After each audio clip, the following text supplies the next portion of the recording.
So we also asked you, our viewers and listeners, if you have been on the receiving end of like judgment / stigma because you have a loved one or someone that you're connected to inside prison. And overwhelmingly, we got quite a few responses, which is really good. And we're going to share a couple of them with you. So we're going to hear from, actually, I'm going to read out from Anonymous. This person wants to remain anonymous.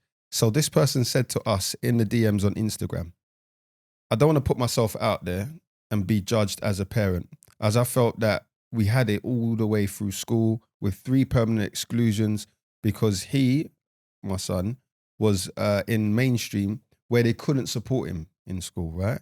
So prison and his sentence has now given him routine and he likes that. I'm sad for him and all that he's missing out here, but I'll never say that to him at any point. I feel like as his mum and his sister, we are like serving another type of sentence alongside him. This is because we don't want others' judgment on us. So they've read comments on social media and it's harsh beyond anything I could have thought. People know nothing of how difficult schooling was for him and how the system repeatedly let him down. All people know that it's an eye for an eye, no chances of rehabilitation or atonement.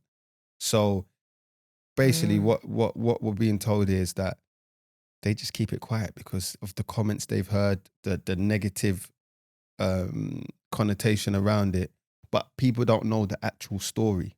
I was going to say, and no one ever does. Yeah. Like, ever does. So we've got that judgment, that stigma there. People don't even know what they're really judging. Like, right. We don't know their story, their journey or anything. Just a mugshot. That's all I get. That's just a mugshot. That must be super hard to kind of like keep that quiet and have to just deal with that in the family. But I think it happens a lot. Yeah. You're not alone, Anonymous. You're definitely not alone. We have a message from Claire. And Claire said, just seen the story about facing judgment, having loved ones in prison. I have 2 sons in prison at the moment. My eldest son is 31 and my youngest will be 21 on Friday.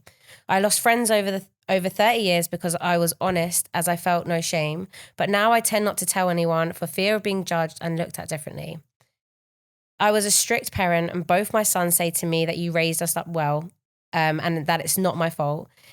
It's the choices they made as to why they have ended up where they are now. As a parent, you will always question yourself. Did I do enough, etc. I used to walk the streets looking for them when younger, banging on doors. I probably shouldn't have been knocking on, but I would do it again and again. They hated me for it at the time, but now it's a different story for them because they know now I did it out of love and wanting the best for them. Just thought I'd share my experience on this. Have a great day. Oh, big up yourself, Claire. Wow. Innit?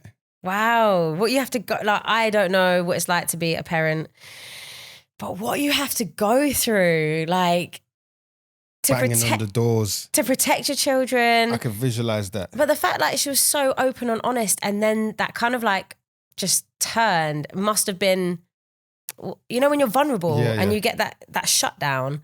Like, that's a lot. What really stands out to me there is 2 things in what Claire said, yeah. The first thing is she lost friends of over 30 years. Yeah. They weren't really your friends then, right? Yeah. Like, when I'm going for a difficult moment because my sons are in prison, you don't want to be my friend anymore. Yeah, but then that's when we, sorry, just on this point, that's when we understand their mindsets are not educated in the prison world. Yeah.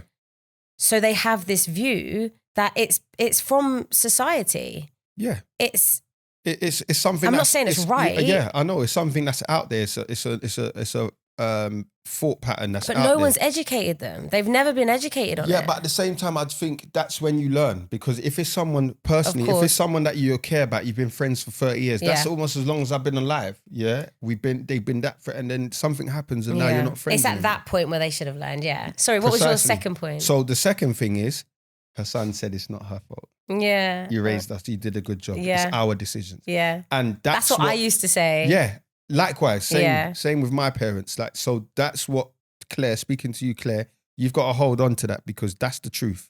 It is the truth because, and even I used to say it to my mom and my dad, like I'll say it to this day, it was never your fault, ever. Yeah. And you obviously showed them so much love for them to say that. So yeah, just understand that and know that. 100%. And thank you for sharing that. Yeah, big up yourself 10 times, Claire. That was really lovely to hear. Have we got another one? Oh, so what we do have is, so that's the perspective of parents. Mm-hmm. Yeah. I'm going to read out a message shortly, and this is from the perspective of a partner. So feeling the stigma when your partner is inside, and this person wanted to remain anonymous. And they said, at the start, when my partner was arrested, the whole thing was such a shock.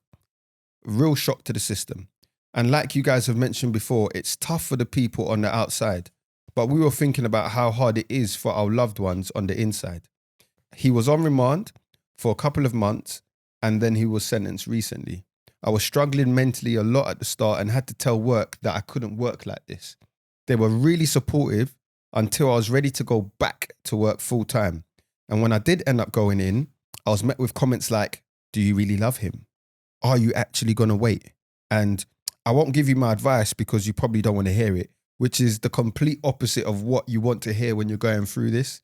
So I did my best to get through each day at a time. And it gave me an insight into what people were really actually thinking. And it sort of made me think how others are thinking the same thing, but not vocalizing it. So they're not saying it to me. Now I'm lucky enough to have visits. I'm constantly wish luck when I go and see him. I just want to get my head in the zone, dealing with the anxiety of the journey ahead and making sure I'm there on time, checking in as visits are. And as someone who has a loved one inside, I've listened and felt some sort of reassurance knowing I'm not alone. It is priceless. Oh. Innit? That is tough. Tough. I love the ending to that, but that is tough. Who read that out? Anonymous. Okay, Anonymous. Yeah. They're right. It's exactly not what you want to hear when you're going through that. You need the opposite. Yep. That is tough anyway. Like we've said before in previous episodes, so much about not being with your partner. Like that's just tough. Yeah. That's your person. That's who you want to be with. And then facing all of that, that's super tough. I think as well at the same time, you should support that person with their decision. So if they decide, for example, they're going to stick it out and wait for someone in prison, support that person because they probably do need it. Do you get what I'm saying? Rather than be like, what are you doing? Why are you waiting? Blah, blah, blah, yeah. blah, blah. They've made that decision. Precisely. So support them with it. Yeah, exactly. And that's a friend. That's real people. Yeah. You don't always have to agree with people's decisions. No.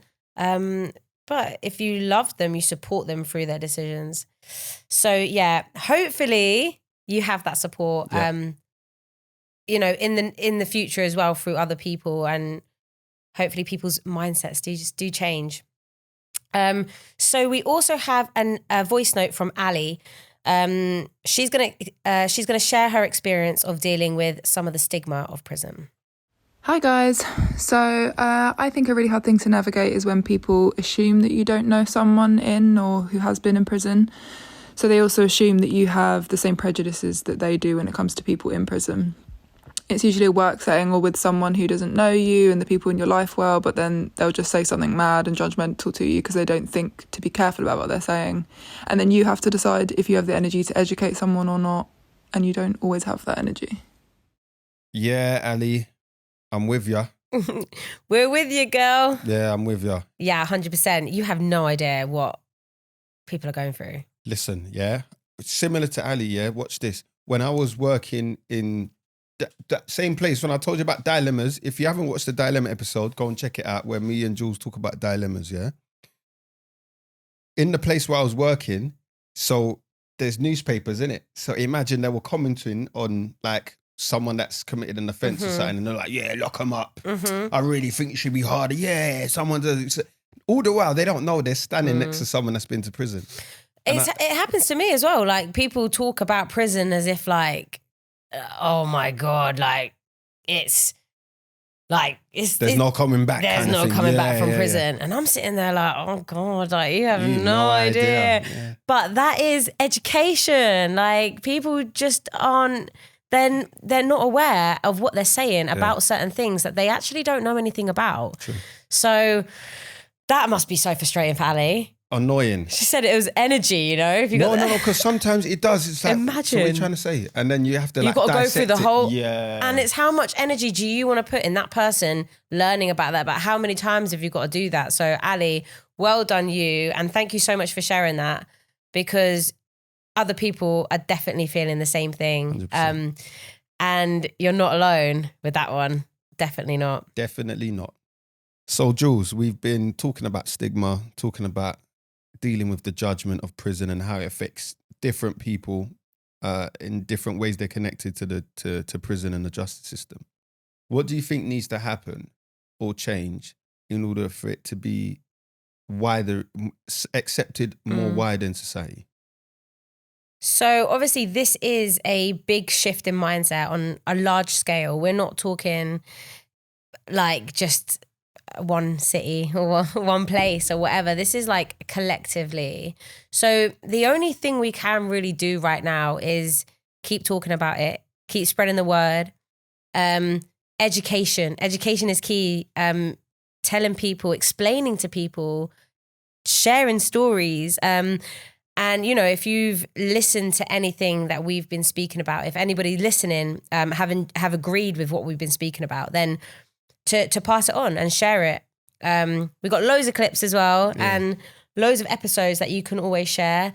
And if you've got a platform, use it. If you've got anything that you want to say or anything that you agree with, then you can use it on those platforms.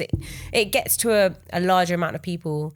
I don't know. What would you say? Yeah, I think valuing lived experience. I think valuing the fact that, we've gone through something that's typically deemed as negative, an experience, but you can take the positives from them. For example, all the lessons that we learned, the resilience, you know, learning how to exercise, learning how to be a better person, changing, all of those experiences are valuable.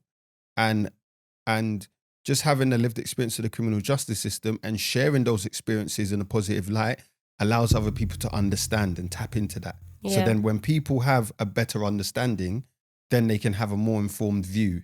Do you get what I'm saying? And then conversations change from, lock them up to, you know what? On the other hand, actually, some people that I know that have been to prison are some of the best people I know. Yeah. Do you get what I'm saying? Or it changed to, you know what? I met a guy or I met a woman that's been in jail, but she was so lovely. She was so well spoken. She was she was what? Do you get what I'm saying? And we have so many conversations like that with people. Yeah. And I want to also say, keep talking, keep sharing your story. Yeah.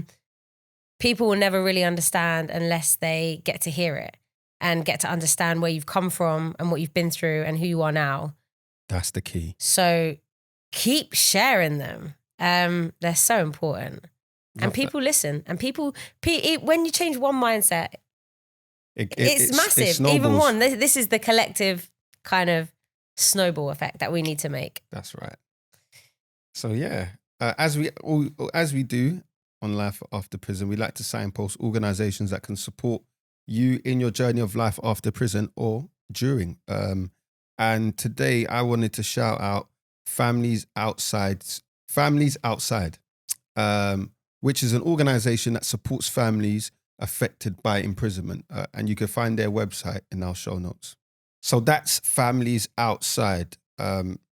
Also, there's the Family and Friends Request Show from National Prison Radio, hosted by yours truly. Juliana Rowan, the extraordinary presenter. Big up yourself, Jules. I rate that you host that. Thanks. I love doing it, to be fair. You get to hear from people outside, people inside, and it's one of the only shows that is played on the outside and the in. So anyone can get involved. Yeah, if you're listening on the inside, you can catch the Families and Friends Request Show on Thursdays at 1 p.m. and repeated at 7 p.m. And it's also repeated on Saturday, right? Yeah. At 1 p.m. But if you're listening on the outside... Yeah, you can go to nationalprisonradio.com and you'll find them all there. And that's how you can send in your requests to people inside. So, And I've listened to a bit of it this morning, and I was like, oh, this is good. This is actually good. You were shocked. No, I was thinking, have you not seen me present? I was shocked that you're not promoting it more enough. I was like, you need to get this out more. I'm there. Listen. Right. Nah, I rate it. I'll send people to the page more. Don't worry. So we're going to put more organisations in the show notes. But for now, that is our inside take for you, and we'll see you next time.